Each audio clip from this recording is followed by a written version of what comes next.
1 মিনিটের গ্যারান্টি আছে? তাহলে বোঝা গেল আল্লাহর কথাই সত্য, যে মানুষের মতো বুদ্ধিমানও নাই। যেটা বর্তমান উন্নত দুনিয়া এটার প্রমাণ করে যে মানুষ বুদ্ধি দ্বারা দুনিয়াটাকে কত উন্নত করছে। আবার মানুষের মতো বোকাও দুনিয়াতে কোনো সৃষ্টি নাই। এটাও প্রমাণ হলো যে 1 মিনিটের নাই ভরসা যেই ভবিষ্যৎটার, ঠিক না?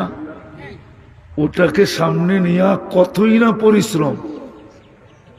কিন্তু আমি এটা বুঝাইতে চাইতেছি না, আমি এটার আদলে বা আলোকে আরেকটা বুঝাইতে চাইতেছি। যে সমস্যায় সবাই জর্জরিত আর সবাই সম্মুখীন, আমাদের সবার সামনে এই সমস্যা।